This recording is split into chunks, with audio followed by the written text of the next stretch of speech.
Ok, clase de Zohar Parashat Naso. Esta porción es una de las porciones más largas de Parashat Naso. Pareciera ser como una especie de continuación de la porción de la semana pasada, que aparentemente, como ya la de la semana pasada era larga y esta es aún más larga, pareciera que decidieron dividirlas para que no sea tan pesado la lectura. Porque en realidad, y de hecho estas dos primeras porciones son las que llevaron a los comentaristas o a los traductores de la Biblia a ponerle en otros idiomas el nombre de números al libro de Bamidbar. Pero Bamidbar quiere decir en el desierto, no quiere decir números. Lo que pasa es que, en las primeras dos porciones, la porción de Bamidbar, la que leímos la semana pasada y la de esta semana, este Dios todopoderoso del pueblo de Israel tiene amplios poderes menos el de contar. Entonces lo manda a Moisés. Perdón.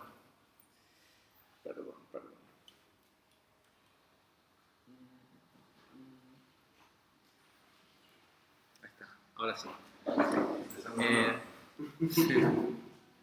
Bueno, tuvimos una pequeña complicación de audio en otra de las filmaciones, así que empezamos de nuevo. Estamos en la clase de Zohar de la porción de Naso. Y explicábamos recién hace solo un instante que esta porción y la porción de la semana pasada y la idea de este censo que le pide el Creador a Moisés que lleve a cabo es lo que hace que el libro de Bamidbar en el desierto tenga este nombre tradicionalmente en otros idiomas de números. Igual es interesante que solo en hebreo se llama Bamidbar y todas las otras traducciones en todos los otros idiomas a este libro le llaman números.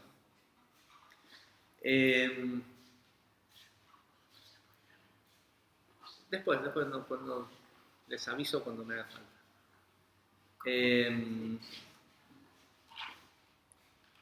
Ahora yo te aviso cuando necesitemos. Gracias.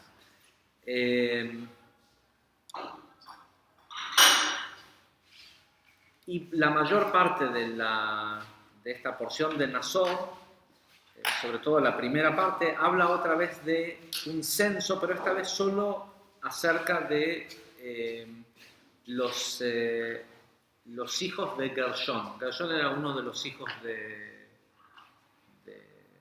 Moisés.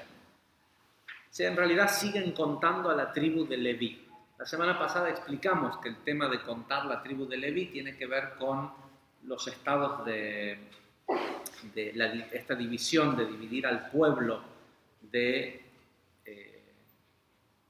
resto de dividir a los levitas, de que no se cuenten juntos, tiene que ver con esto de los estados de Geburá que hay en Da'at, con los estados de Gesed, que al unirse y al descender, creo que hay una parte de esto, es más, creo que no lo dijimos en la clase de Zohar,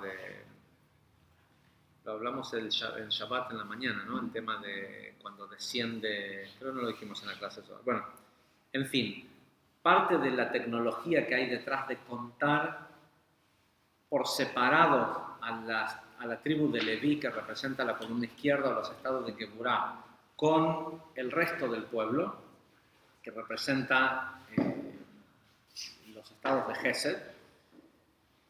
Explicaba el Zohar respecto a la semana pasada, en la parashá de la semana pasada, en Bamidbar, que tiene que ver con, porque aparte hay una particularidad de que cuando Dios le pide que cuente a la gente, le pide que cuente las cabezas. Es raro, ¿no? Porque no son animales. ¿Sí? Como uno cuenta cabezas de animales, no cuenta. Hace poquito vi una película en todos estos aviones que uno tiene que tomar. Una película que se llama Jupiter Ascending. Júpiter ascendiendo, y es una chica que resulta que por X razón se la van a llevar a otro planeta y resulta que en las otras galaxias, en donde es el mundo real, ella es la reina, es heredera de un montón de planetas porque tiene una cierta genética. Pero lo interesante de la película es que el planeta Tierra supuestamente es una granja de personas que se usan para darle juventud a la gente de estas otras galaxias. Y lo que hacen es que hay unos cristalcitos que los ponen en agua y la gente se rejuvenece con eso, y la gente en estas otras galaxias vive miles de años, y un cristalcito de eso se hace de 100 humanos. ¿Sí? Entonces dice que lo que ellos vienen haciendo hace milenios y milenios es que siembran planetas con su genética. Dice, y cuando el planeta no puede soportar más la cantidad de gente que creció en el planeta, es cuando significa que el planeta está maduro para ser cosechado, ¿sí? Para llevarse a la gente y hacerlas cristalcitos de purificación o de lo que sea. Y parece como una cosa así, o sea, como Dios diciéndole a Moisés, contame a ver cuántos tengo. Primero que nada, que si hay un Dios omnipotente, no necesita de que alguien cuente la gente. Y ya explicamos que esta idea de varias ideas. Una es la de contar las cabezas del Adaat Israel, de la comunidad de Israel, tiene que ver con censar en dónde está la conciencia de cada quien.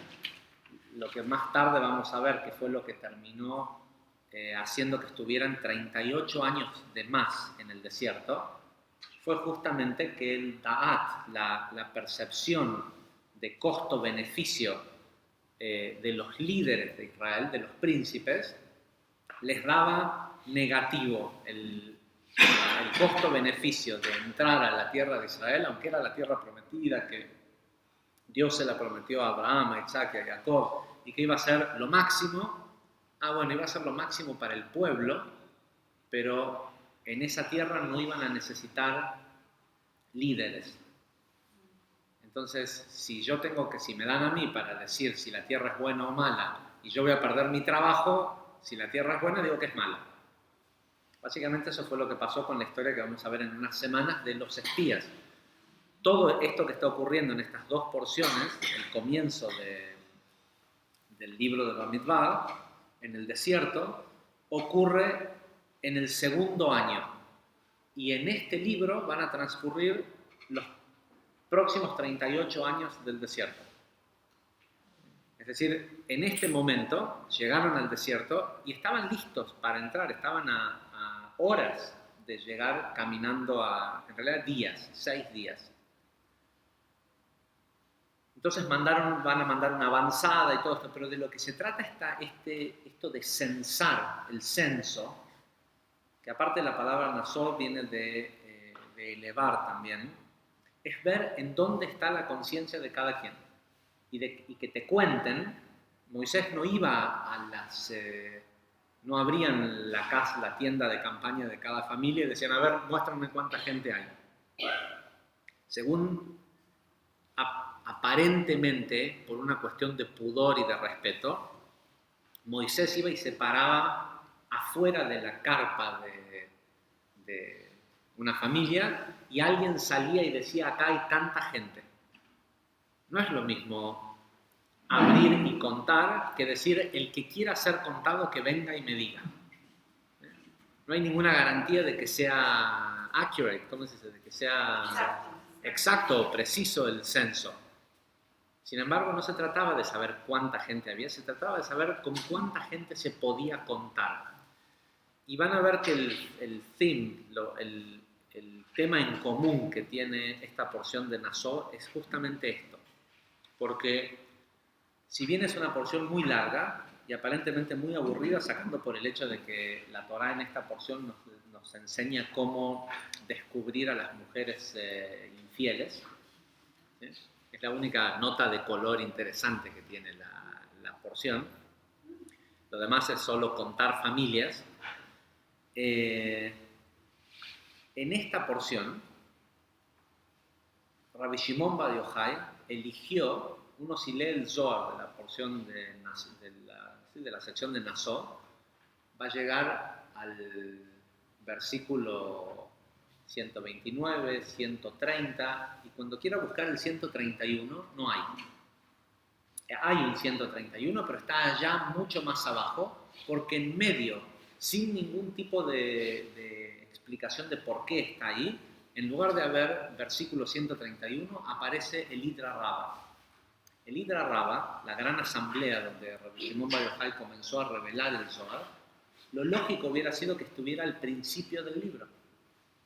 Son las primeras palabras que Rabbi Shimon expresó después de los 13 años que estuvo en la cueva, para empezar a enseñarle a sus alumnos el Zohar. Si eso fue lo primero, está bien, a lo mejor no les enseñó sobre el tema específico de Bereshit al principio, pero como el Zohar tiene una introducción, tiene un Sefer Atamá, tranquilamente esa historia tendría que haber estado en el principio. Sin embargo, cuando Rabbi Shimon Bar Yochai le dijo a Rababa que ordenara y escribiera el Zohar, entre el versículo 130 y el 131 de esta porción, hay otro libro escondido ahí que es el Idra Rabba, la gran asamblea, del cual hoy vamos a leer algunas, 2 secciones nada más para que se entienda lo importante que es.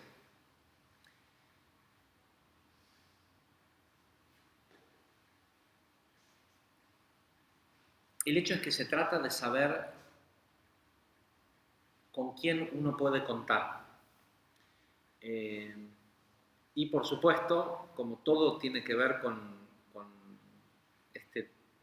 este libro, la Torá, el Zohar, todo tiene que ver al final solo con un sistema de apoyo para desarrollar a estos humanos, para que estén listos para ser cosechados lo antes posible.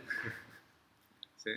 Es interesante porque la película, si bien es una película de Hollywood, pero de hecho nosotros estamos esperando ser cosechados, ¿sí? Volver a que se acabe todo este mundo y volver a tener Dvikut Hashem, ser reunificados en una sola pieza y en auténtica unión con el Creador. Vamos a empezar con la parte más divertida, que es el tema de la sotá. Sotá quiere decir, en términos bíblicos, mujer adúltera.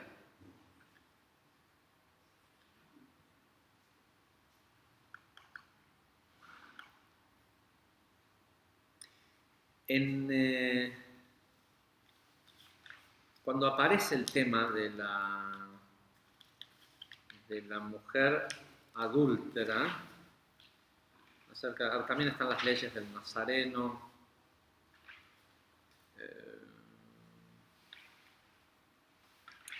y por supuesto hay una serie de ofrendas que van a traer cada una de las tribus, que tienen que ver con tomar. La semana pasada tuvimos un conteo por tribu.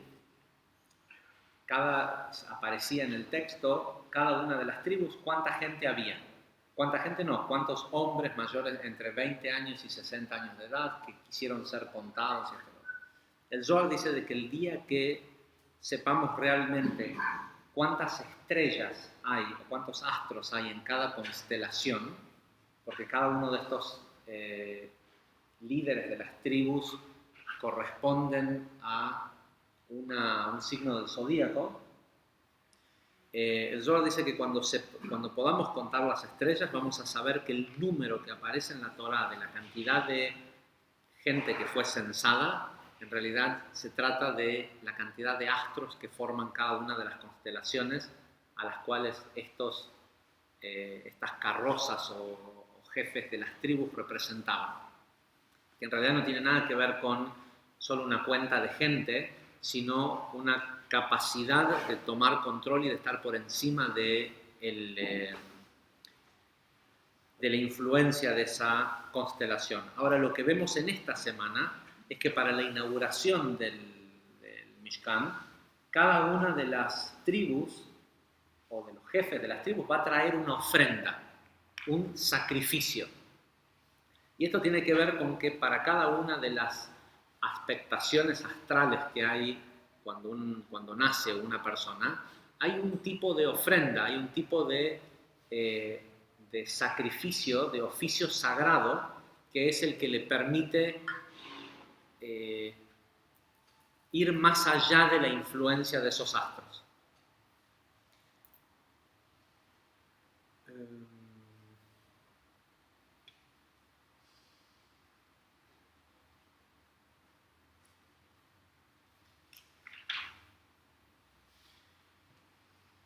Ok, bueno, cuando aparece el tema de si un hombre tiene celos de su mujer,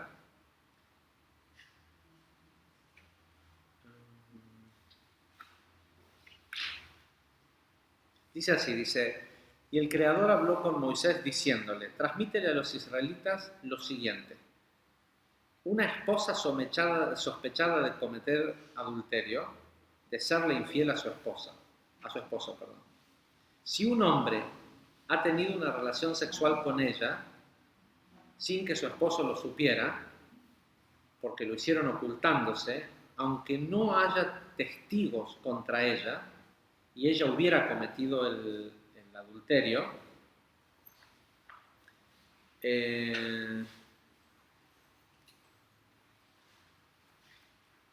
y él le ha manifestado sus celos, es decir, si el esposo le dice, yo tengo mis dudas, y le diga, creo que tal vez has cometido adulterio, o bien podría ser que él haya expresado sus celos y que ella no haya cometido ningún adulterio y no se haya acostado con nadie. Dice, en cualquiera de los casos, el caso es que hay un procedimiento de cómo debe verificarse esto. Y ahí el procedimiento es ella tiene que traer una ofrenda de cebada, ¿sí? Del tamaño de lo que puede sostener en sus manos. Y hay todo un procedimiento. El sacerdote va a agarrar agua bendita. Con este agua bendita va a tomar tierra de alrededor del altar en donde se va a poner la ofrenda, agarra la tierra, la pone en el agua, ella pone la ofrenda, queman la ofrenda, agarran de la ofrenda, ponen en el agua y él le hace tomar un juramento a ella. ¿Sí? Donde ella dice que ella entiende que estas aguas amargas, si ella fuera adúltera, le pueden traer, aparte no saben lo que le pasa a la señora, le pasa lo peor que le puede pasar a una mujer. ¿Qué le pasa? Se pone gorda. ¿Sí? No, lo que dice la maldición o ¿cómo se dice? El curse. Sí, maldición que le toca si es culpable, dice que su estómago se va a empezar a hinchar y dice que su thigh, ¿cómo se dice thigh? Su muslo se va a romper. Pero nosotros sabemos, o sea, como que se va, ¿cómo se dice? Burst. Sí, como explotar. Sin embargo, sabemos que en todas las otras ocasiones en donde la Torá habla del concepto del muslo, se refiere a los órganos sexuales. ¿Sí? Porque cuando Jacob le dice a Yosef, toma mi muslo y jura que por el pacto que me vas a llevar y me vas a enterrar en la misma cueva con mi papá y mi abuelo y mi abuela y esto y lo otro, cuando le habla del pacto se refiere a que le está agarrando, le dice literalmente que agarre, que tome su pene y que le haga jurar por eso, porque como en el pene está el Brit Milá, que es la circuncisión, que es un pacto que Abraham había hecho con el Creador, es como algo divino. ¿Sí? Cuando aparece la mención de, si bien acá no lo dice literalmente, pero siempre que la Torá menciona el tema del muslo, se refiere a otra cosa. ¿Sí? Con lo cual parece bastante terrible el castigo. Ahora, ella hace este juramento y el sacerdote escribe el juramento en un pergamino. Y toma el pergamino escrito, lo disuelve en el agua hasta que las letras salgan del pergamino, ¿sí? Hasta que quede en blanco. Y ella tiene que tomar este agua. ¿Sí? Si había cometido adulterio, le sucede esta especie de maldición. Pero si no había cometido adulterio, exactamente el mismo agua le garantiza que va a ser la madre de una persona muy justa, de un tzadik. ¿Sí? O sea, le garantiza y es rarísimo, o sea, si le das veneno a alguien, el veneno mata siempre. Y en realidad obviamente lo que uno entiende con esto es que esta mezcla que hacían, lo que hacía era que era un vehículo para traer una tremenda cantidad de luz. Entonces, si la vasija que lo recibía estaba pura, tenía un resultado, y si la vasija que lo recibía estaba impuro, tenía otro resultado. Pero más allá de eso, hay todo un juego de palabras acerca de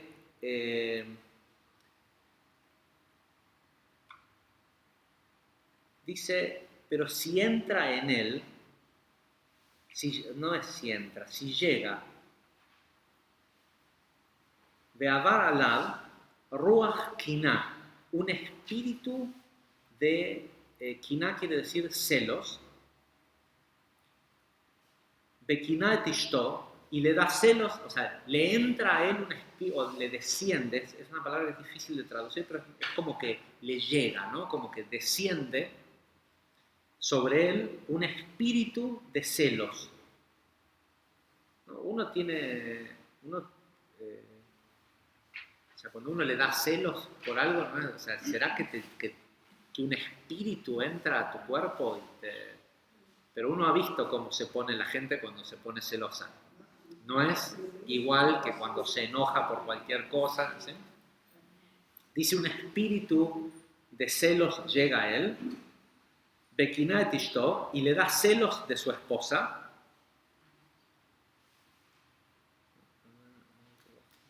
Dice, y se ha manifestado, acá dice se ha manifestado sus celos, pero en el hebreo dice, se ha manifestado, otra vez dice, ruach kiná, este espíritu de celos. Y vuelve a repetir, no es que estoy leyendo el mismo. Dice, Bekiná et ishto, y le da celos de su esposa. 4 veces aparece, 5 veces aparece la palabra kiná, celos. Y no le dijo, y si le dijo, lo mismo que ya leímos anteriormente. Pero hay todo un juego de palabras con esta palabra celos. Y obviamente esto le llama la atención al Ari y decide explicarlo. Y dice lo siguiente.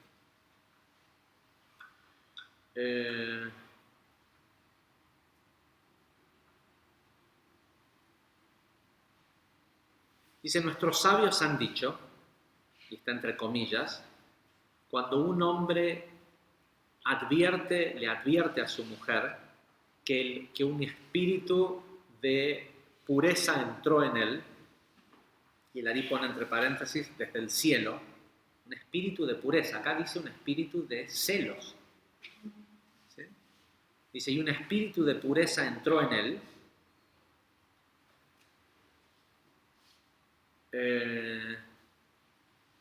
Y deja puntos suspensivos, ¿no? Porque ahora lo va a explicar. Pero la gran cuestión acá es este tema de que la Torá dice un espíritu de celos, y el Ari dice que dice acá, y no es cierto, dice otra cosa.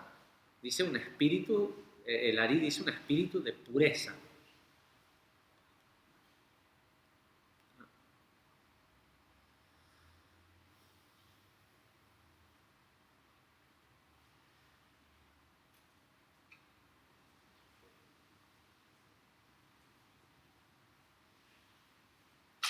Dice, esto es una nota de pie de página, ¿no? Que viene de distintos aprendizajes del Talmud.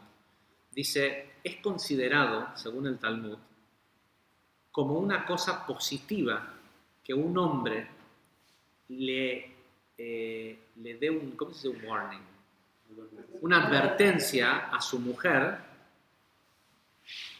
de no recluirse en una habitación con otro hombre. Hay una cuestión de unión que ocurre cuando dos personas están juntas. ¿Nunca les pasó que subís a un ascensor y hay un hombre y una mujer solos y se produce una cierta incomodidad que es difícil de explicar? Vos decís, pues, es el ascensor de mi edificio, es mi vecina, lo que sea. Entonces, y generalmente uno lo rompe hablando, hola, pero hay inmediatamente una sensación extraña que ocurre cuando un hombre y una mujer están en un cuarto juntos, solos.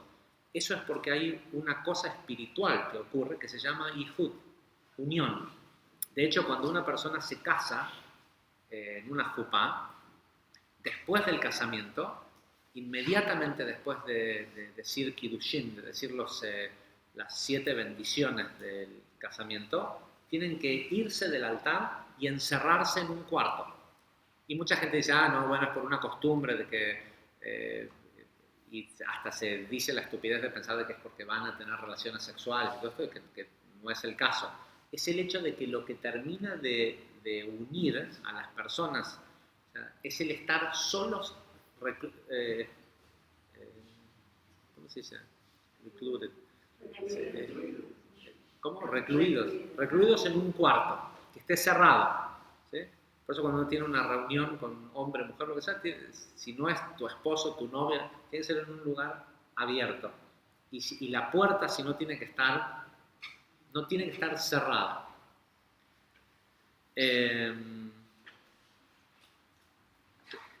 Todos saben, o sea, hay una incomodidad que se te produce si alguien cierra la puerta, y más si la cierra con llave, ¿no? ¿Sí? Ok. Entonces dice que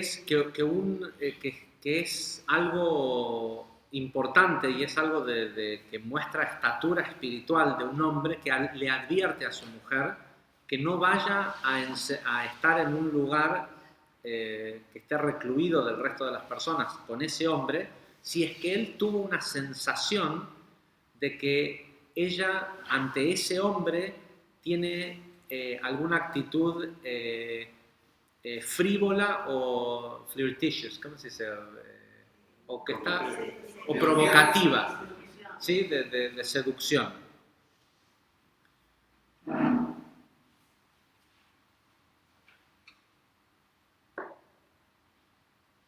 Dice, porque esto es algo que hay que tener en cuenta, que las personas están juntas en una pareja porque tienen un tikkun que hacer, ¿sí? Pero por más que, y de hecho la idea del casamiento dentro espiritualmente, esta idea de anime kudeshet li, yo me excluyo para vos de los demás, la consagración que hay, o sea, lo que se dice cuando se hace un casamiento, es yo me excluyo de los demás para vos. Lo cual es una decisión que una persona toma, ¿sí? Es un compromiso que se está tomando. ¿Me tocas el mouse de estos? Solo porque lo sé. No es para que se vaya o hacer algún clic en algún lado, porque ahí está. Está corriendo así. pues tiene un protector de pantalla que parece que estás en otro planeta. Me da miedo de que me vengan a cosechar.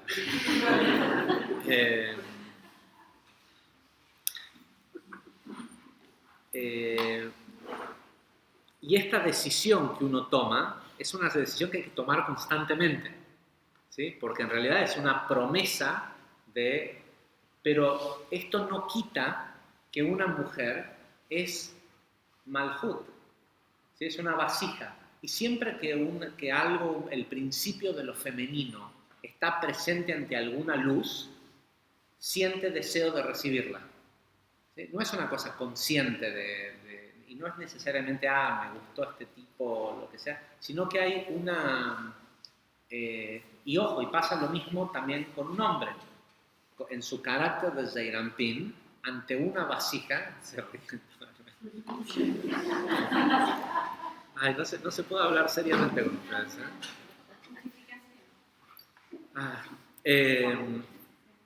Ocurre esto de que hay atracción porque son polos que...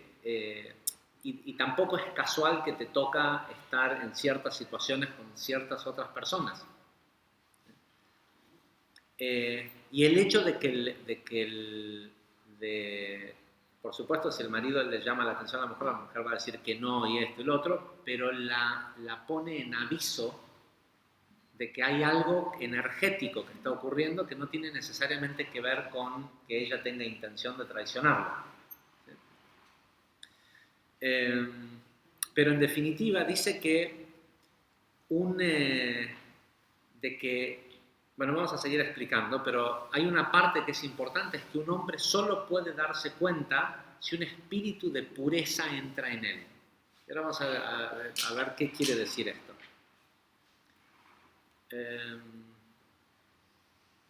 Y el Ari dice, sepan que Yosef, ¿sí?, es la manifestación de Yesod. Nosotros sabemos que Yosef Atzadik, Yosef es la Merkabah o la carroza de Yesod.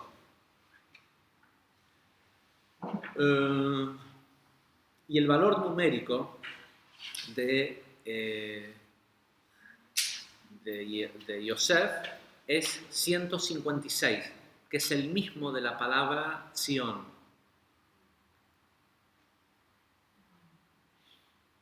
Muchos de los que estuvieron en Israel van a entender por qué el rey David está enterrado en la puerta de Zion Gate, en la puerta de Zion, Sha'ar Zion, en Jerusalén. ¿Sí? Porque no está enterrado adentro, está enterrado en la puerta de Zion. Porque el rey David representa Malhut. ¿Sí? Dice, y Zion es...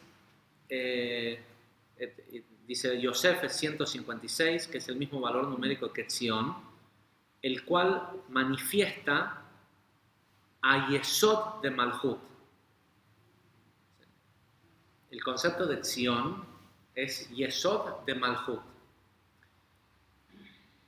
Mientras que Yosef como persona manifestaba el principio de Yesod, ¿sí? De Yesod, pero de Yesod de Zeirampin, no de Malhut.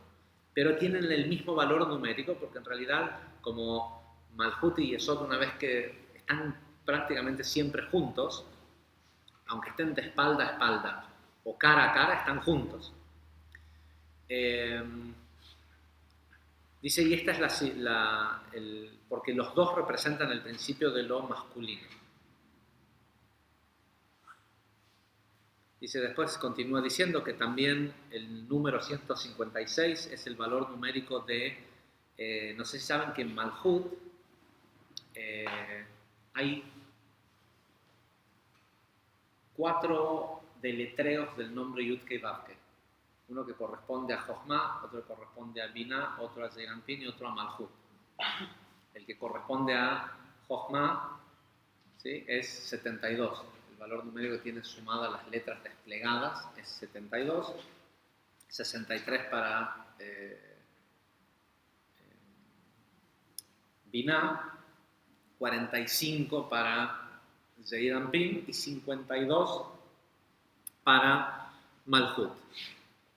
El número 156 es 3 veces 52, 3 veces Malhut. Dice porque se refiere a los aspectos de Nefesh, Ruach y Neshama de Malhut. Dice, como si todas estas coincidencias no fueran lo suficientemente interesantes,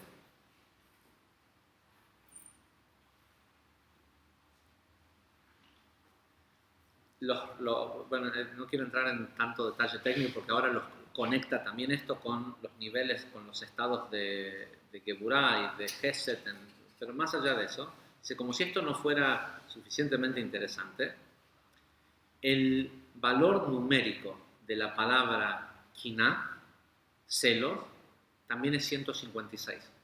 O sea que y siempre decimos que cuando dos palabras tienen el mismo valor numérico en hebreo es porque tienen la misma energía, porque las letras en hebreo son números. Es como si uno lo ve desde el aspecto del valor numérico de las letras, estas tres cosas, Sion, que es Yesod de Malhut, Yosef, que es Yesod de Zeirampin, y la palabra celo, es como si los tres fueran la misma palabra. Si no hubieran palabras, si solo hubieran valores numéricos, Yosef se llama celos. ¿Sí? O Sion se llama celos, o los celos es lo mismo que Yosef. Entonces el Ari dice, ¿cuál es la conexión entre todo esto?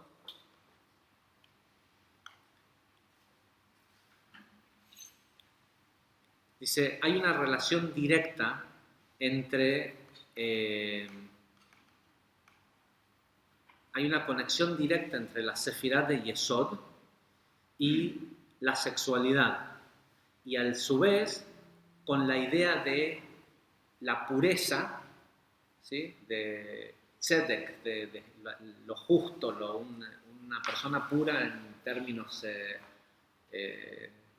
cabalísticos, en términos de la Torá se le dice tzadik, no se le dice que es un santo, se dice que es una persona justa. Y a Yosef, la Torá, solo a Yosef, no, en realidad hay dos personas a quien la Torá los llama tzadik.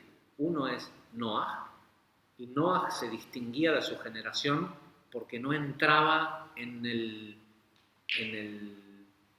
despelote sexual que estaba ocurriendo en su generación. Y a Yosef, que era el tipo más lindo de la historia y que tenía a todas las mujeres de Egipto detrás de él, y el tipo resistía. Incluso resistió, o sea, la Torá lo empieza a llamar tzadik después de resistir a Potifara, que era alguien de quien él incluso estaba enamorado, pero como ella estaba casada, ¿sí? Él no... y le costó estar un montón de años presos y todo lo que sea, pero a partir de ese momento la Torá lo llama justo, a tzadik. O sea que también lo podría haber llamado celoso, porque en realidad lo que él tenía era celos de la ley ¿sí? De la ley de la Torá. A pesar de que en esa época no había todavía Torá, ellos la conocían.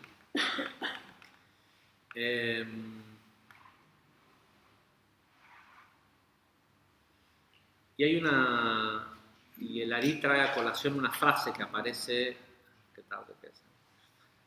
Una frase que aparece en el Zohar que dice: entonces una persona celosa entonces una persona justa se pone celosa. No sé exactamente de dónde es esta frase. Esto dice que es del Zohar 200 del libro de Bereshit. No sé de qué sección será, de dónde sale esto.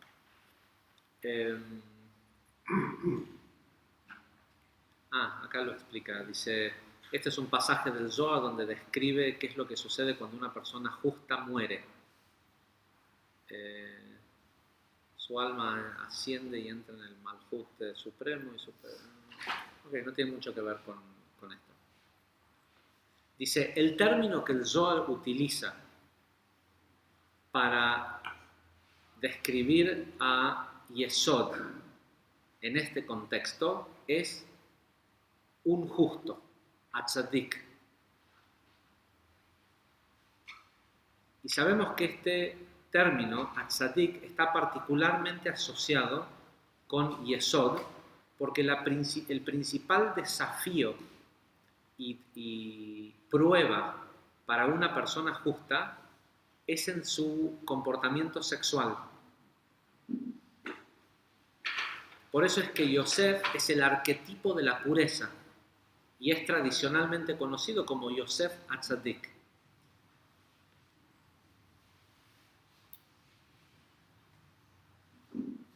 ¿Qué quiere decir esto? Que el principal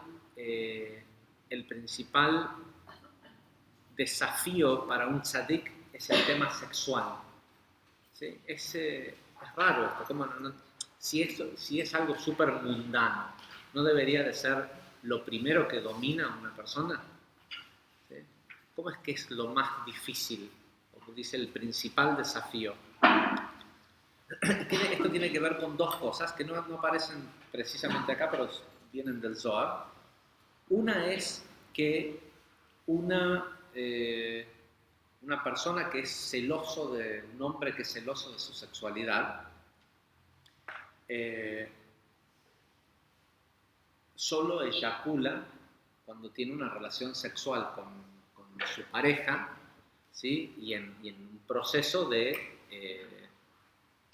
brindar placer a la otra persona. ¿Sí? Se supone que el ideal es ese, es una forma de conectar. Lo que el semen termina siendo, en definitiva, es sirviendo como conductor entre Yesod del hombre y Malhut de la mujer. Pero tiene que estar en el contexto de el deseo de ese Zeirampin de ser proveedor para esa mujer, y que es proveedor si de lo que se trata la sexualidad, del placer, es un proveedor de placer. O por lo menos, incluso ponerle, si no se consiguiera el clímax o lo que sea, la conciencia de la persona es o el esfuerzo debería de estar puesto en eso. Siendo así, y si la persona respeta los tiempos de separación cuando la mujer está menstruando y esto y otro, cosas que ya las hemos mencionado aquí también, hay periodos de tiempo en donde este hombre no eyacula. ¿Sí? Cuanto más justo es un hombre, cuanto más celoso de su sexualidad es este hombre en pos de su, no le quiero llamar santidad porque suena demasiado, sino de cuidar esa energía para que sea algo que solo lo comparte con su esposa o con su pareja, como la energía de Yesod es la misma energía la que controla la sexualidad y el dinero, esa persona se convierte en alguien sumamente atractivo para otros malhut. ¿Sí? De la misma forma que a las mujeres menos espirituales les atrae mucho más los hombres ricos, ¿sí? Esto es un hecho. La cantidad de dinero que tiene un hombre simboliza un cierto nivel de protección, arquetípicamente, lo que sea, como sea que lo quieras disfrazar. El hombre que tiene más plata es más atractivo que tiene más dinero es más atractivo para la mayoría de las mujeres, a menos que tengan un cierto crecimiento espiritual. ¿Sí? Y si tiene que elegir, incluso las que tienen un cierto crecimiento espiritual, si tiene que elegir entre dos espirituales y que te gustan más o menos igual, por las dudas miremos primero si puede funcionar o no con el señor que también tiene la casa, la comodidad, ¿sí?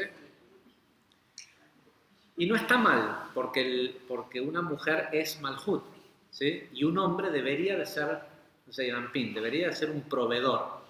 Y esas características muestran que el tipo sabe precipitar, ¿sí? Que él no es un zeirampin desconectado, él es un zeirampin que está conectado a Todos los hombres son Zeirampin. La cuestión es, este Zeirampin está conectado a Jochma y Binah, ¿sí?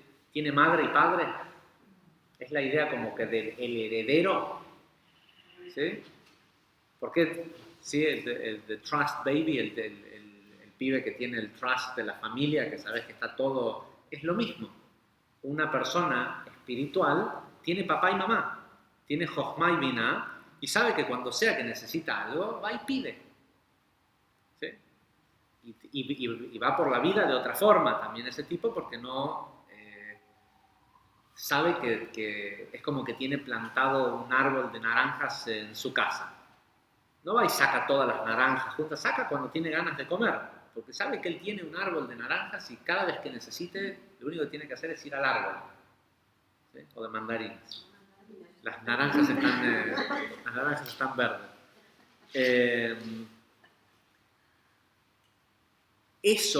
Ese tipo de hombre conectado, también se percibe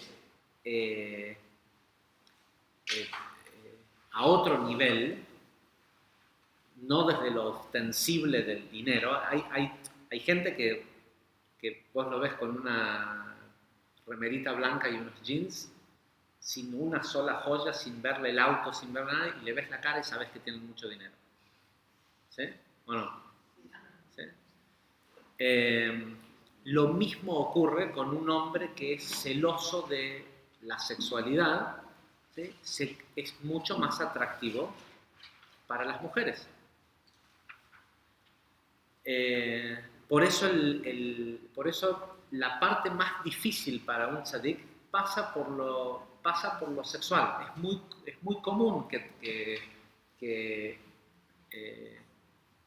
una mujer interprete de una persona, de una persona que tiene mayor crecimiento espiritual, que un cariño o un saludo o un esto o lo otro tiene una connotación de deseo. Pero no es, porque lo que sucede es que como todo es autorreferencial, es el deseo que la persona tiene lo que le hace pensar que el otro lo desea, ¿sí? O ve señales en donde no las hay. Seguimos. Dice, el término que el Zohar utiliza para describir la excitación de Yesod, cuando quiere copular con Malhut, y está hablando en términos metafísicos, ¿no? De cuando una idea quiere descender, cuando un dinero quiere descender, cuando se quieren unir Zeirampin y Malhut, dice, el Zohar lo llama, se pone celoso. ¿Sí? Entonces, esta frase que dice, entonces, un justo se pone celoso, quiere decir esa energía o la pureza busca entrar y copular con Malhut, ¿sí? Busca unirse.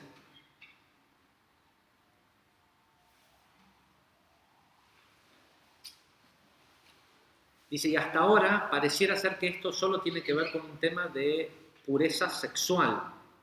Dice, sin embargo, tiene niveles mucho más profundos que el comportamiento sexual.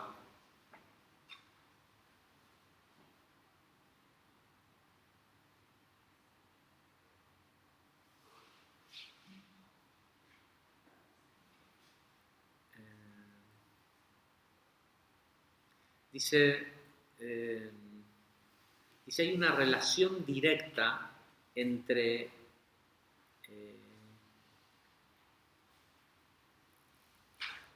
lo que pasa es que no sé si funciona en otros idiomas, pero en hebreo funciona de que la palabra kiná, que quiere decir celos, proviene no de tener celos, de tener desconfianza de otra persona, sino de cuidar celosamente algo.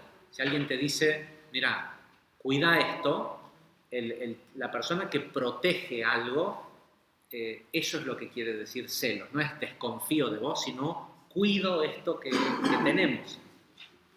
Por eso también es importante que si el tipo percibe que hay un descuido, lo haga saber. Ni hablar de que no es, ya lo hemos explicado hay otra porción que ya explicamos leyendo del Ari, que el Ari explica que es imposible que una persona no sepa si su pareja lo traiciona. No existe tal cosa. Cuando una persona tuvo relaciones sexuales con otra persona y eso, ¿cómo se dice? Disturba.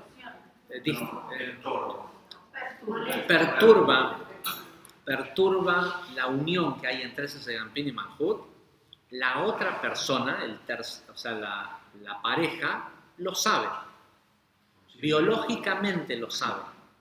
¿Sí? La próxima vez que tiene relaciones con su pareja, sabe que lo traicionaron. Después se hace el tonto. ¿Sí? Y hace de cuenta que no sabe, que sí, y tiene distintas manifestaciones físicas desde que afecta la sexualidad entre las personas o afecta físicamente a la persona que se hace el tonto. Pero la persona sabe. ¿Sí? No existe el concepto de esconderle a tu pareja si lo traicionaste. ¿Sí? Biológicamente la otra persona lo sabe. Después está el tema de, como hay una familia, como hay esto, como hay lo otro, comodidades o lo que sea, la mayoría de la gente se hacen los tontos.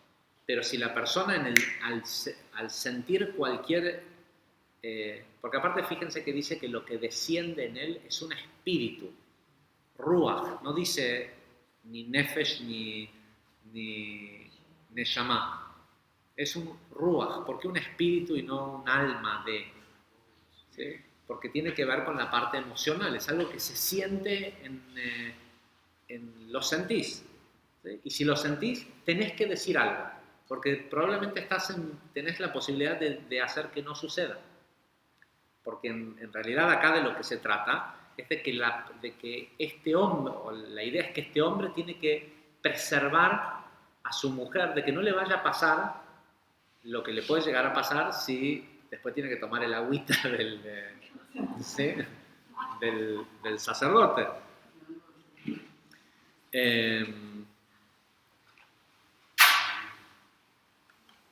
Ok.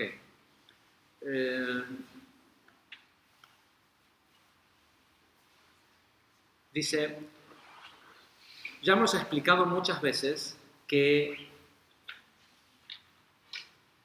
la experiencia de Yesod, o para lo que sirve Yesod, Yesod no es una sefirá emocional, ¿sí? No hay una emoción pura como el amor o el deseo o la perseverancia.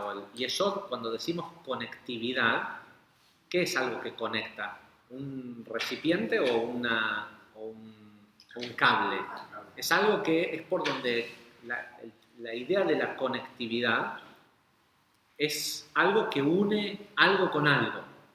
¿Sí? Y en este caso Yesod lo que hace es que une la emoción, como sea que haya descendido. Por eso si ven el árbol empieza en un solo punto que es Keter y desciende en 3 columnas. Y cuando llega a Yesod, hace un embudo. Y de ahí baja recto hacia abajo. Eso es porque lo que sea que ya hiciste con tu emoción, si fue más de la derecha, más de la izquierda, o si lograste unificarla, y que sea balanceada, desciende a través de Yesod. Y Yesod lo que hace es un drive, ¿cómo se dice? Es un conductor y es un propulsador de eso que descendió hacia la manifestación. Entonces dices, ya como hemos explicado anteriormente, Yesod de lo que se trata es de la capacidad de promulgar o de la auto de uno, la auto se me viene la palabra actualización, pero no es de actualizar, sino de hacerlo real. la autorrealización o lo que uno es se manifieste afuera de uno. ¿Sí? Por eso después, en el caso de un hijo, por ejemplo, eso ocurre, o sea, es la genética de una persona y la de otro se manifiestan en una cosa externa, nueva.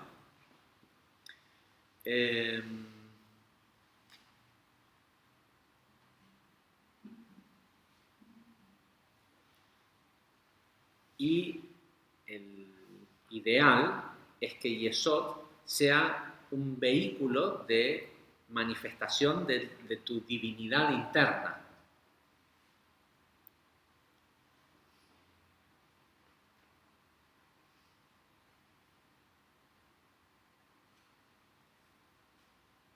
Dice, y visto desde este punto de vista, dice, la sexualidad en sí es un medio mediante el cual una persona puede transmitir su visión personal de la divinidad a la realidad física de este mundo, ya sea a través de los hijos que pueda procrear y de los valores, miren esto, dice, de los valores imbuidos en él, no de lo que le va a enseñar, sino de lo que le transmite a través de la concepción, ¿sí? Como un medio para transmitir una información genética que puede ser y de valores que puede ser inmediata o puede ser ancestral, según qué tan presente tiene la persona que él es el producto de toda una evolución y de sus ancestros. Eso es lo que le puede transmitir a su hijo. Dice, sea a través de los valores que él puede imbuir en la manifestación de sus hijos, o la energía metafísica divina que él puede transmitirle al mundo a través de ese acto sexual que tiene, no dice que puede, que tiene la capacidad de influir a toda la realidad en el momento presente. De hecho, el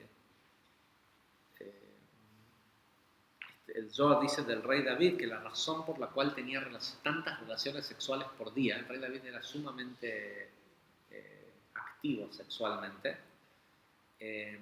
es porque dice que el tipo entendía, además de porque era Malhut y nadie podía afectar la realidad más que él, si uno entiende que es casi como un tema de un balance, si uno entiende que hay un gran problema en el mundo es el tema de la sexualidad y que es algo donde se expresa una gran cantidad de egoísmo, es casi como una, ¿cómo se dice? Como una duty, como un deber, como una obligación de aquellas personas que saben tener relaciones sexuales en forma altruista, que tengan la mayor cantidad de relaciones sexuales posibles. ¿Sí? Porque alguien tiene que balancear el tema de que la sexualidad está siendo constantemente usada como un medio, como una moneda de cambio y como algo egoísta. ¿Sí? Entonces, si hay aquellas personas que fíjense que contrario con algunos, bueno, hay algunas religiones que por ejemplo, en Oriente, el tema del sexo tántrico, ¿sí? Que es casi visto como una forma de profesar un culto, versus por ahí otras religiones en donde está visto como algo diabólico ¿sí?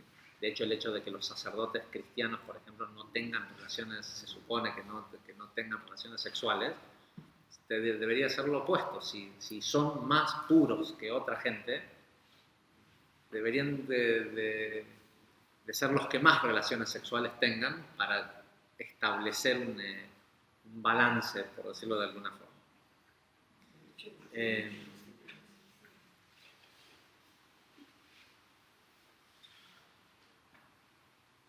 Dice, y esto es en realidad, dice Lari, lo que significa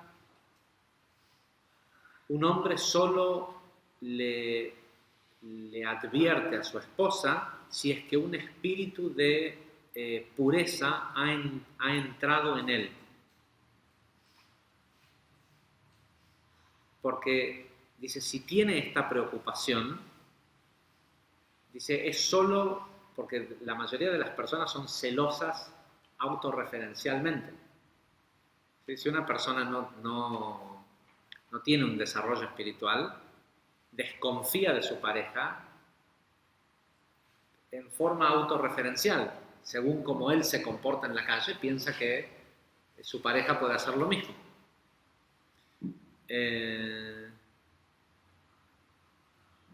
Dice, sin embargo, cuando de lo que habla la Torá, es que un hombre solo tiene derecho de cuestionar a su esposa si es porque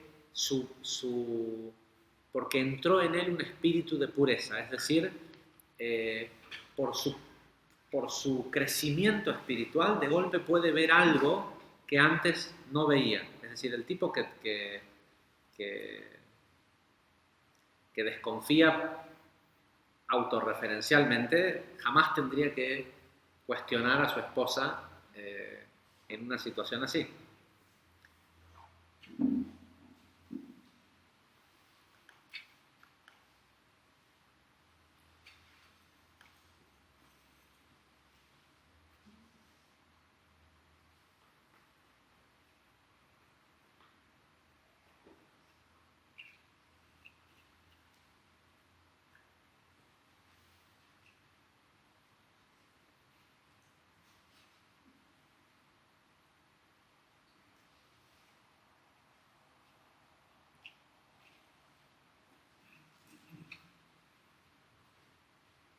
Bueno, dice, y solo da un comentario final que dice que es interesante que cuando aparece más tarde en este libro va a aparecer la historia de Pinjas, que mata a estas dos personas porque estaban teniendo relaciones sexuales sobre el altar, a Cosbi y Zimri. Dice, la Torá también dice de que Pinjas los mató por celos a Dios. Dice, esto nos muestra que siempre hay con esta palabra de los celos y de cuidar celosamente los preceptos de Dios, tiene que ver con relaciones sexuales. O sea, que es una persona que se hace muy o sea, que donde se ve realmente, y solo lo sabe la persona, nadie lo puede juzgar desde afuera, excepto tal vez su pareja, es que el verdadero crecimiento espiritual se ve en dónde está la persona sexualmente.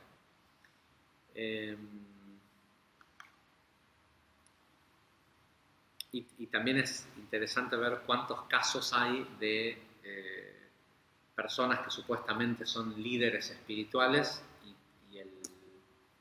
siempre en donde terminan cayendo y es porque es en temas sexuales, y es porque es donde está la prueba más fuerte. Y la mayoría no la pasa. Ok, por otro lado, vamos a tratar de que en los próximos 15 minutos hagamos mención a esto y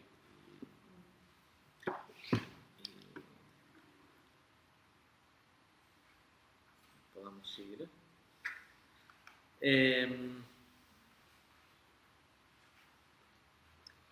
Dijimos anteriormente que en esta porción del Zohar es donde aparece el Hidra Rabba. Y siempre que aparece está bueno, aunque sea mínimo, pero por lo menos estos dos conceptos quisiera leerlos, para que, porque creo que tiene que ver con un poco de apreciación hacia quiénes somos y también un poco de apreciación hacia Kabbalah aplicada.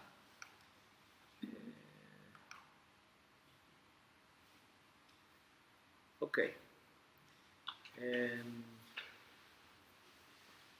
Dice, sabemos que cuando Rabbi Shimon comenzó a revelar el Zohar, esto fue lo que dijo. Dice, ¿por cuánto tiempo más vamos a seguir sostenidos por un solo pilar? Queriendo decir, los mundos del caos, es decir, la falta de forma de pensar que las sefirot son siete estados apilados en una sola columna. ¿Sí? Anterior a Rabbi Shimon Bar Yochai, y lamentablemente todavía se sigue viendo por todos lados, 2000 años más tarde, seguimos viendo un montón de fotitos y cositas que te muestran las sefirot todas apiladas en una sola línea. Pero hace 2000 años atrás, Rabbi Shimon Bar Yochai dijo, ¿hasta cuándo vamos a seguir permitiendo que se le enseñe a la gente que el árbol de la vida, que las sefirot, no tiene forma, ¿sí? Que son una pila de sefirot?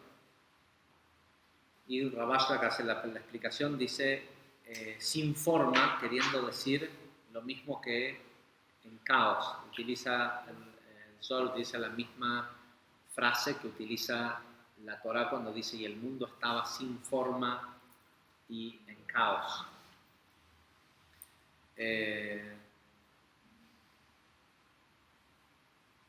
Dice, ha llegado el momento de actuar en nombre de Dios. En realidad dice en nombre de Yud Kei Vav Kei, si no dice en nombre de Dios.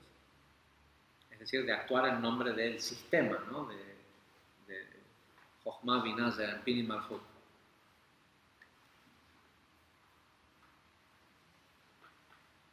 Puesto que ellos, aquellos que dicen que es una sola pila, han anulado, digo otra vez la palabra anulado que utiliza es la misma que la Torah utiliza para decir Tohu Vabohu, ¿sí? Que el mundo estaba anulado y o sea, sin forma y en caos.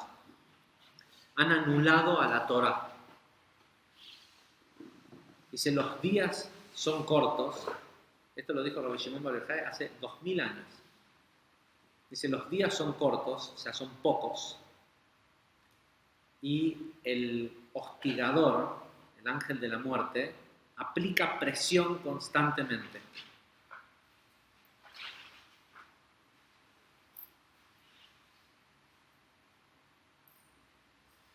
Dice, sus proclamaciones son diarias, es decir, todos los días exige juicio sobre la gente para ver si se arrepienten de su forma de vida. Pero sin embargo, dice, los que cosechan los campos son pocos. Este término de los que cosechan los campos tiene que ver con esto que ya hemos explicado, que lo de Or Zalu al Tzadik, que los campos están sembrados de luz para los justos y para los que tienen felicidad en el corazón. Dice, pero los que se presentan a esos campos, ¿sí? A esta tierra, a cosechar esa luz, dice, son muy pocos.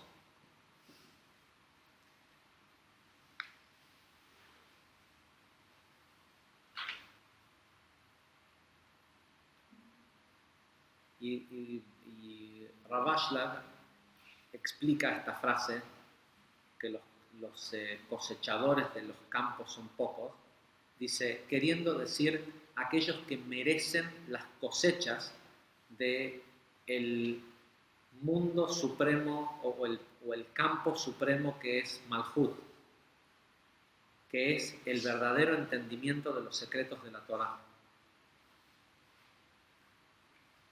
Dice,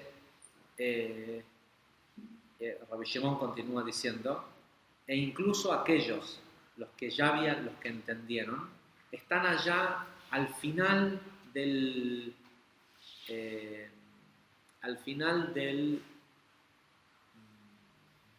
¿cómo se llama? Un campo de uvas, del viñedo, ¿sí? De la vid. Están allá como en las esquinas, lejos, ¿sí? No están realmente cosechando los frutos jugosos. Puesto que incluso ellos no prestan atención y no saben en realidad hacia dónde están yendo. Se refiere a los que sí estudian Torah, pero como no conocen los secretos de la Torah, piensan que y explican el pshat, ¿sí? Lo simple. Versículo 2 dice: júntense amigos, acérquense al trono, vestidos con escudos y con espadas, con lanzas en la mano. Escudos, espadas y lanzas en la mano. Rav Ashlag dice, es el secreto de la unificación para poder destruir a las clipot, los velos, al ego. Apúrense con sus correcciones, dice Rabbi Shimon, queriendo decir, apúrense a restaurar las 3 columnas de Jochma, Binah, Da'at, Chesed, Gvurah, Tiferet, Netzach, Hod y Yesod. ¿Sí? A restablecer la emoción pura y el intelecto. Recuerden que Rabbi Shimon era la reencarnación de Moisés y Moisés representaba Da'at. ¿Sí? Es la capacidad de unificar, de tener una percepción pura de la realidad, ¿sí? No la percepción subjetiva que tenemos nosotros, que es la del faraón, que están parados en contraparte uno enfrente del otro.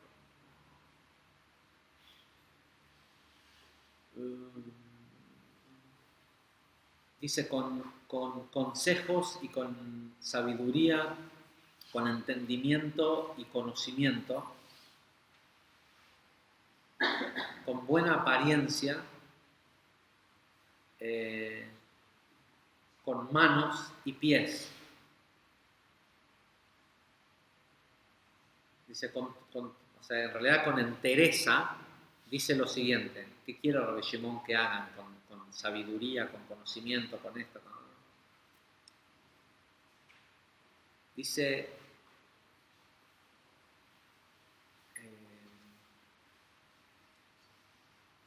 designen reyes sobre ustedes que sean personas que tengan autoridad sobre la vida y la muerte, que puedan decretar sobre la vida y la muerte, y que sus decretos sean palabras puras, palabras de verdad, las cuales el santo, bendito sea él, Dios, cuando las escuche, se alegre de saber el tipo de líderes que ustedes escogen y ponen sobre ustedes.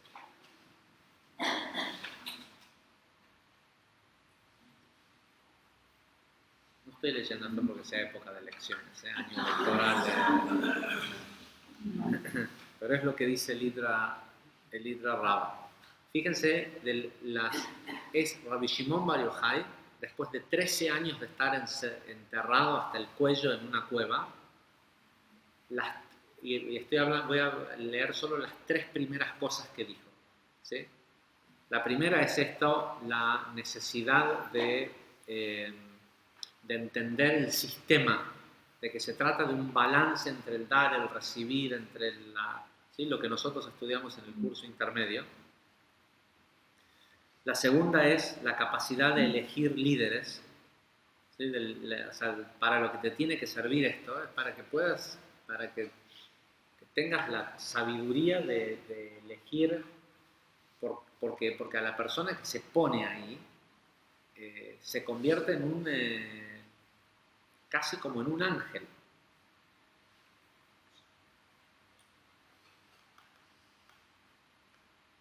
Dice, Rabbi Shimon se sentó y se puso a llorar y dijo, pobre de mí si no revelo lo que tengo que revelar, y pobre de mí si sí lo revelo. Rav Ashlag explica, dice, si no lo revelo, quiere decir, ¿por qué pobre de Rabbi Shimon si no lo revele? ¿Por qué esta angustia de ponerse a llorar por esto? Dice, porque si no lo revelaba, el entendimiento verdadero y profundo de la Torá se iba a perder.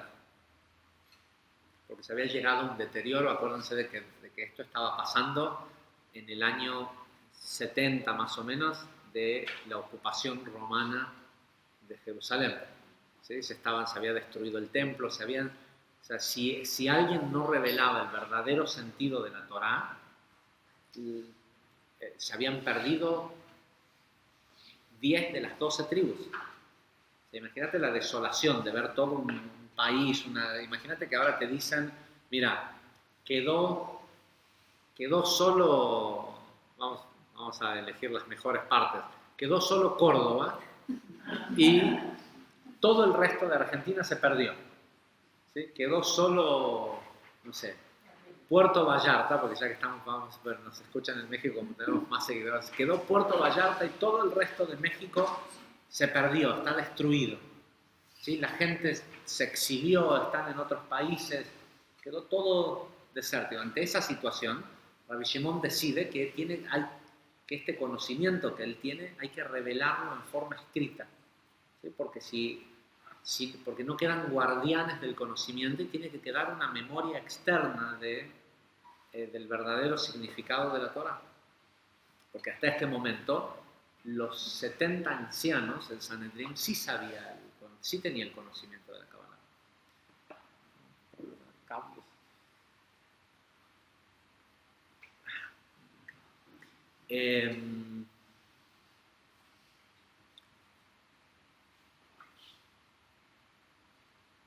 Dice, y pobre de mí si lo revelo, porque es probable que este conocimiento pueda caer en personas que no tengan el mérito de conocer los verdaderos sentidos ocultos de la Torah.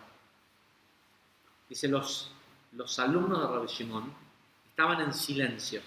Hay que haber ido al Idra Rabba para ponerse en el contexto de una cuevita así de chiquita y estar con un tipo que supuestamente tenía todo el cuerpo cayéndosele a pedazos, la carne, por haber estado lleno de llagas y todo esto, y al mismo tiempo lo que cuentan del Idra Rabba que casi no se podía estar de la iluminación que tenía Rabbi Shimon.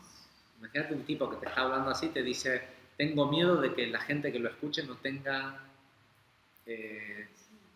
mérito de escucharlo. ¿De quién pensás que está hablando? De vos. O sea, te empezás a acordar de todas las cosas malas que hiciste en tu vida. ¿Sí? Esperen, aparte de todo esto, en el momento que Rabbi Shimon empezó a hablar, 3 de los 10 que estaban ahí se murieron. ¿Sí? Entonces, con 3 cuerpos muertos tirados ahí, Rabbi Shimon diciéndole, tengo miedo de que algunos no tengan el mérito de escuchar esto. ¿Sí? Entonces, dice,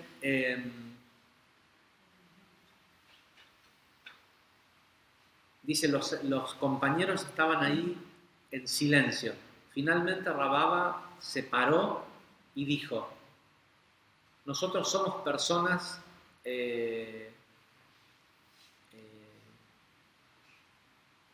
dice, si mi amo me lo permite, si me permite hablar, dice, quiero decir que los secretos de Dios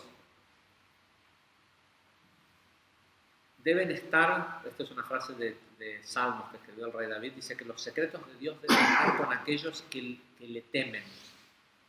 Dice, y estos amigos que están acá somos personas que tenemos temor a Dios. La semana pasada justo explicamos esto que quiere decir tener deseo de adhesión. Temor, dice que uno debe servir a Dios con temor y amor. Amor es gesed, es estar dispuesto de eso que uno recibe, darlo, y temor es geburah, que es deseo, ¿sí? Tener deseo de recibirlo. Dice, y si esta gente ya pudo estar acá enfrente tuyo, y Rav Ashlag dice, queriendo decir, si estamos acá enfrente tuyo y no somos como estos otros 3 que se murieron, algún mérito debemos tener. Y si sabemos que en ese momento Rabbi Shimon decidió contar a sus alumnos. Y los siguientes alumnos estaban presentes ante él. Rabbi Elazar, su hijo, Rabbi Abba, que era el escriba, Rabbi Yehuda, Rabbi Yossi, Yossi Bar Yaakov, el hijo de Jacobo, Rabbi Itzhak, Rabbi Hizkiah Bar Rab, hijo de Rab, Rabbi Jiyá, Rabbi Yossi y Rabbi Yesa. Dice, estrecharon sus manos hacia Rabbi Shimon con sus dedos hacia arriba. Dice, y entraron en el campo, ¿sí? En el área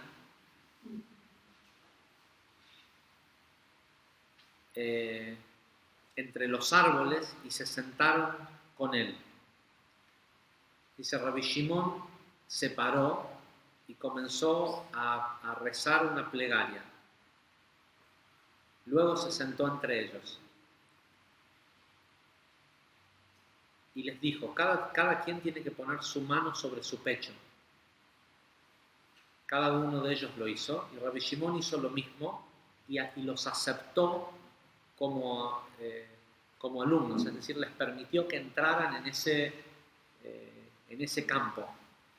Todo lo que aparece después de que pasó esto, la revelación de todo lo que Rabbi Shimon dijo en el Idra Rabbah, no la dijo él.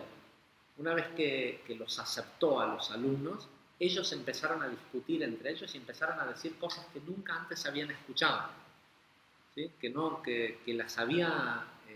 pero esta era la prueba que Rabbi Shimon les hizo para saber si realmente tenían mérito. Si tenían el mérito y podían estar junto a él en el conocimiento tenía que ser espontáneo. ¿Sí? Simplemente lo tenían que saber.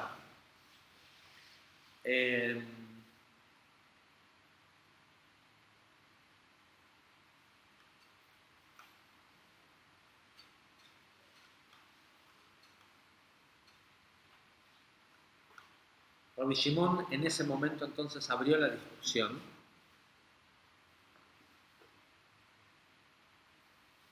para contar qué quiere decir hicieron a la Torá sin forma. ¿Sí? Y habla de las 3 columnas y de la falta de adhesión con el Creador y todo lo demás. Y dice...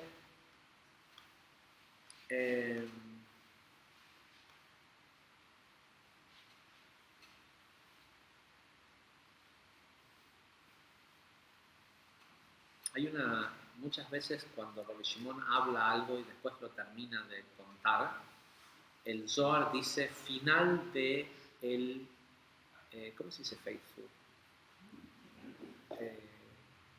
Cuando una persona es fiel, en realidad es fiel. Hay unos lugares en donde el Zohar lo llama a Rabbi Shimon, cuando habla de algo, lo llama el pastor fiel. Una persona fiel que no traiciona. Y acá, antes de decir lo que va a decir, Rabbi Shimon de la nada dice lo siguiente. Dice, Rabbi Shimon abrió la discusión diciendo, alguien que lleva cuentos, así dice, no dice alguien que cuenta cuentos, dice alguien que lleva cuentos, revela secretos.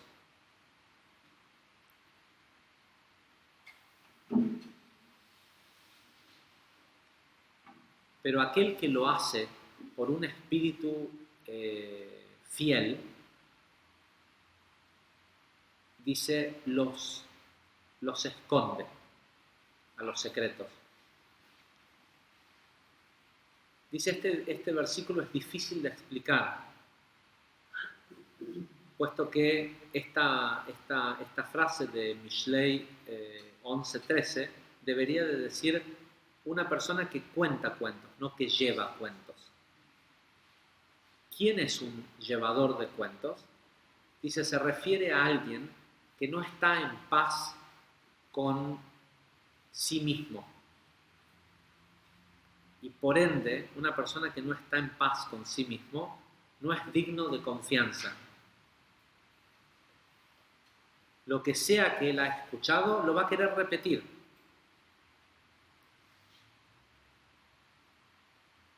Como si fuera que es una madera flotando en un cuerpo de agua.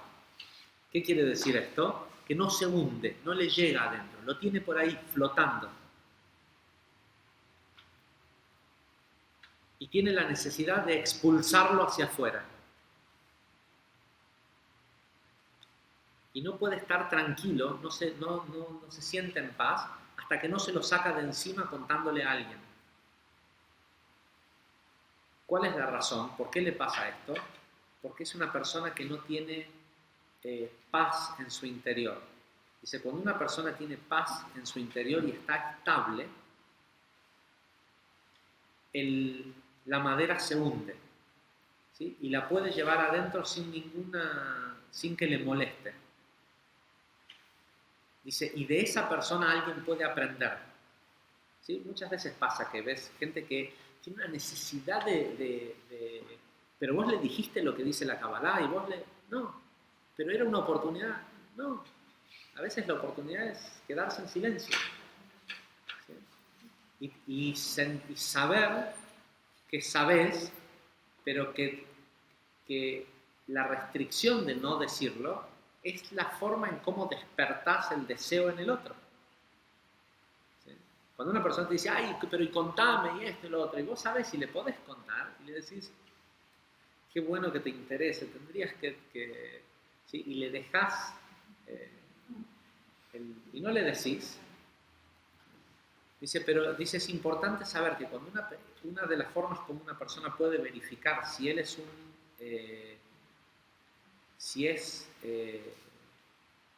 fiel, es si le molesta el conocimiento o no. Dice, una persona que está tranquila con sí mismo no necesita contarle nadie a nada de lo que sabe, a menos que sea estrictamente necesario.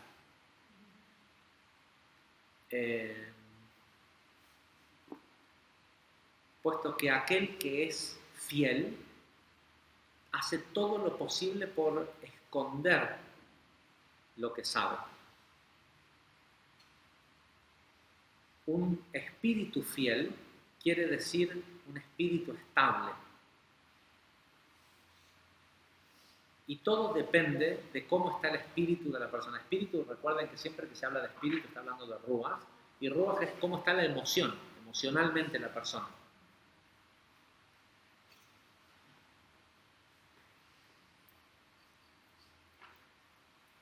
Dice, y también está escrito en Coelet 5:5, no dejes que tu boca haga que tu carne peque.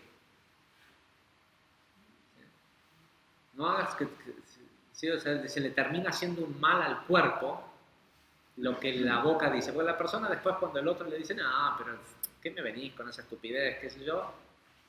Se siente mal. ¿Por qué se siente mal? Porque si la persona no estaba lista, le hizo un daño tremendo, porque lo puso en la posición de decir, déjame con esa estupidez. Y el tipo le acaba de decir estupidez a algo que dijo Rabbi Shimon Bar Yochai, o que dijo el Ari, o que dijo quien sea, solo porque le quisiste empujar que vos sabés. Y el Ari, el Zohar, Rabbi Shimon, dice esto antes de decir lo que viene después. Y lo que viene después es lo siguiente.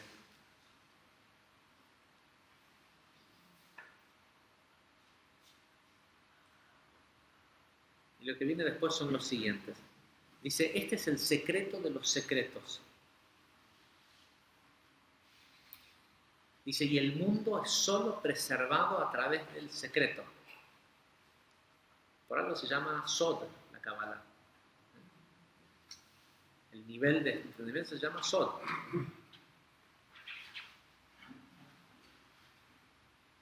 Dice, en los temas mundanos, en el tema de la tierra, el poder sostener un secreto es un prerequisito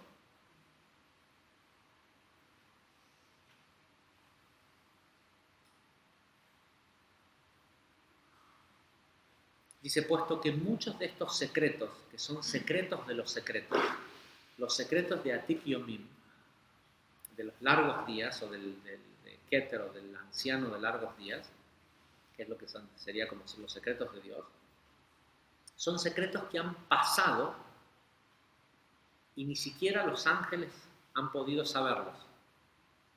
¿Sí? Hay ciertas cosas del mecanismo de este mundo que como los ángeles tienen un aspecto de libre albedrío, es mejor que no lo sepan, porque a ellos se les dio un trabajo que hacer, y si supieran ciertas cosas y se podrían decidir por sí mismos si hacen esto o no hacen lo otro. Dice, porque hay secretos que ni siquiera que han pasado por enfrente de los ángeles y ellos no los han sabido.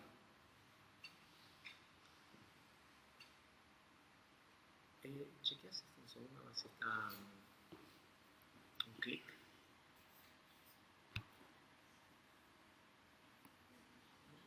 Debería estar igual grabando, pero un segundo.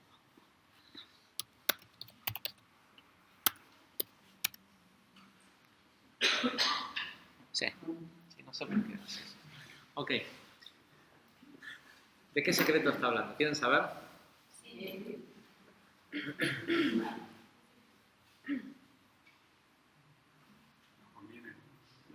Ya todos lo escucharon al secreto.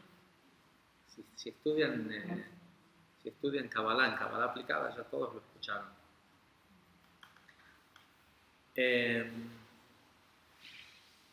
Dice, y entonces él reveló el secreto y abrió la discusión diciendo, y estos son los reyes que reinaron la tierra de Edom antes que cualquier otro rey haya reinado sobre Israel.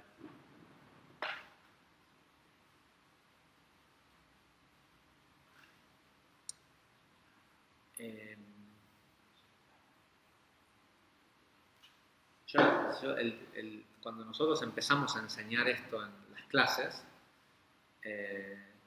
yo les conté que yo había en ese momento estudiado 15 años Kabbalah, supuestamente había estudiado Kabbalah durante 15 años, y nunca había oído hablar de los mundos del caos. Y la mayoría de la gente del mundo que hoy sigue estudiando Kabbalah, o cree que está estudiando Kabbalah, nunca oyó hablar de los mundos del caos y la interacción que tienen con este mundo y cómo lo que nosotros le llamamos el mal y a dónde va a parar la energía, ¿sí? Porque todos dicen, no, va a la clipá. ¿Y dónde está la clipá? ¿Y por qué existe la clipá? ¿Y de dónde viene el ego? ¿Y de dónde? O sea, el conocimiento que tiene una persona que toma clases en Kabbalah aplicada,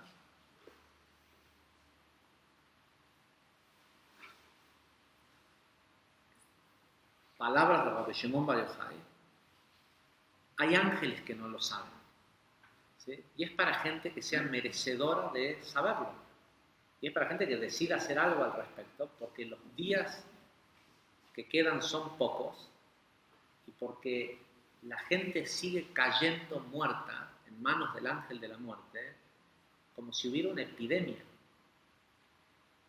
El hecho de que no nos dejan ver, si toda la gente que muere de cáncer, de todo tipo de enfermedades que hay, se cayera muerta en la calle, como en épocas medievales, en lugar de que nos los escondan en un hospital y nos los saquen a escondidas, y pudiéramos ver la dimensión del caos que hay en este mundo en este momento, tendríamos un approach totalmente distinto a la importancia que le damos a si es importante o no que la gente acceda al conocimiento.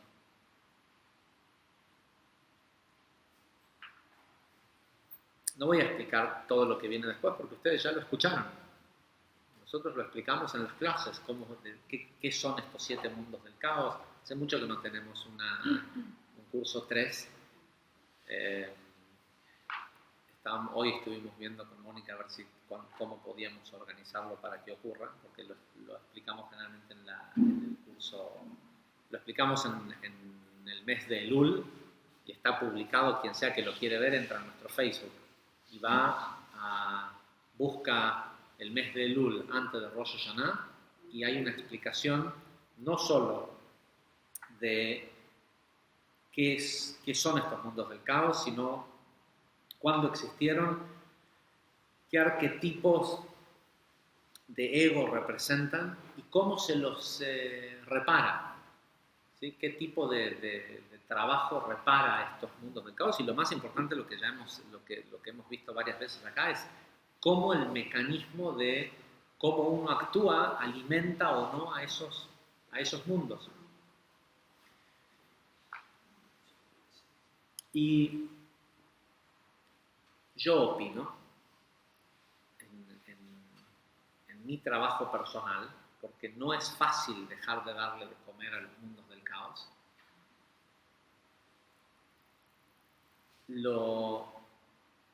igual para el que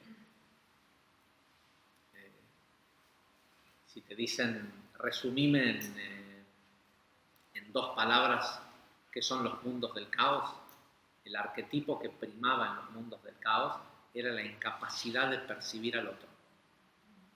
¿Sí? Y toda recreación de esa incapacidad de percibir al otro genera caos en tu vida. ¿Sí? Es el link entre esos submundos. Pero más allá de eso, el compromiso que yo tomo, porque no es fácil, no digo que sea fácil explicarlo, pero es más fácil explicarlo que estar consciente todo el tiempo de que cada vez que decís, voy a hacer tal cosa, y cuando no lo haces, terminaste dándole de comer a estos mundos. Porque no estamos tan al tanto de lo que pensamos todo el tiempo, no estamos tan presentes todo el tiempo. El compromiso que yo tomé fue conseguir más gente que me ayude a hacerlo. Digo, bueno, si hace falta una cantidad de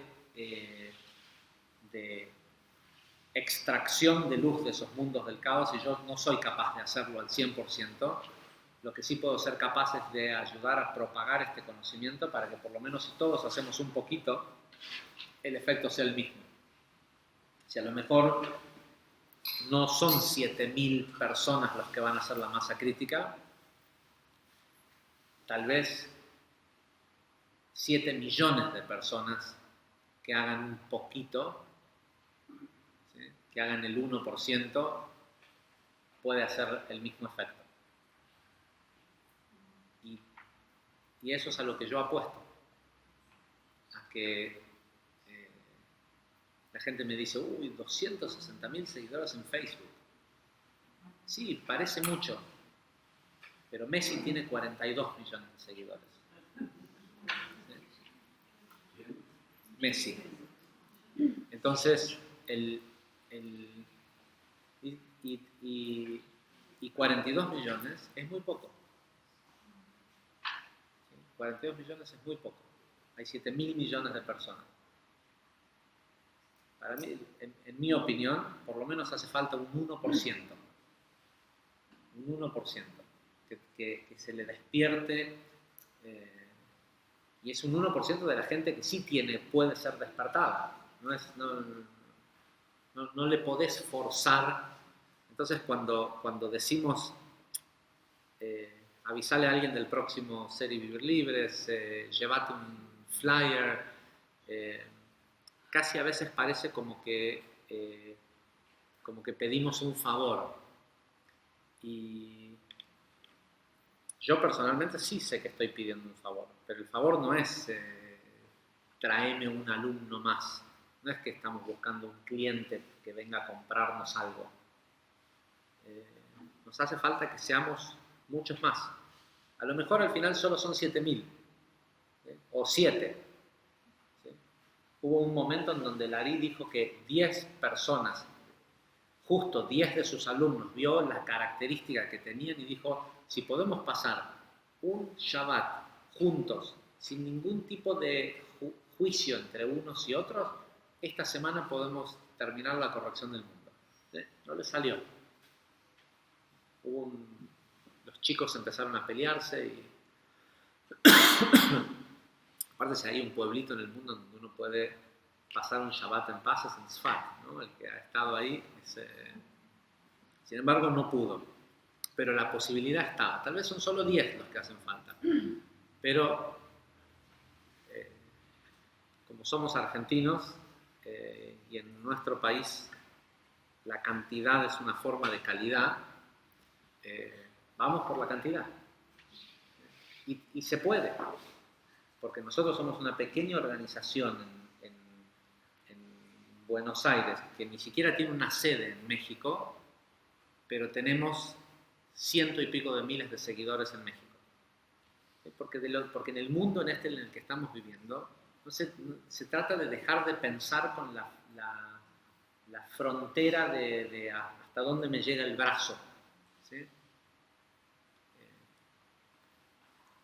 Y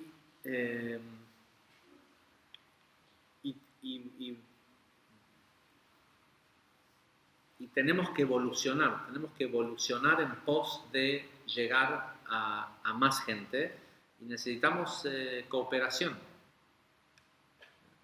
Y no es en todo sentido. No hay... los que fueron a Israel les pueden contar. La única otra gente en el mundo que tiene realmente este conocimiento y lo enseña, tiene un aspecto físico que la gente no se les acercaría a 100 kilómetros de distancia. No lo digo como algo, pero realmente. Hoy yo veo a las personas y es por la amistad que tengo con ellos y la valoración y todo eso, pero vos agarrás a un señor que es un rabino ortodoxo con peyes, con una barba así, y tratás de que le dé una clase a cualquiera de los hijos de ustedes, y seguramente no se sentarían nunca y tenemos una responsabilidad, porque pregúntenle a la gente que viajó a Israel, pregúntenle si sentarse a escuchar a uno de los alumnos de Rav Brandwein, si hay una diferencia entre lo que ustedes aprenden acá y lo que escuchás de la gente que más sabe de Kabbalah en el mundo.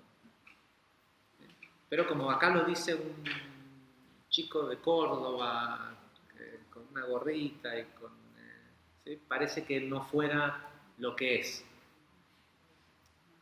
Y tenemos una posibilidad que no la tiene mucha otra gente. ¿Sí? El hecho de que tal vez físicamente nos parecemos más al resto del mundo y tenemos una barrera menor, porque vas ahí y te dicen, pero ¿cómo tenés 250.000 seguidores en Facebook? Y si no les decís a la gente que no. No, pero nosotros no le decimos a la gente que no. No, sí, así como estás vestido, así como vivís y todo eso es una forma de decirle a la gente que no pueden venir. ¿Sí? Entonces, Rabbi Shimon tenía solo 10 alumnos. Nosotros somos un poco más, pero así como ellos tenían esa responsabilidad y hicieron su parte, capaz que nosotros también tenemos, por ahí no nos damos cuenta que tenemos una responsabilidad, porque pensamos que, bueno, total, cualquiera puede ir a estudiar Kabbalah a cualquier lado. Y no es cierto. Es así, este nivel de conocimiento no está disponible en todas partes.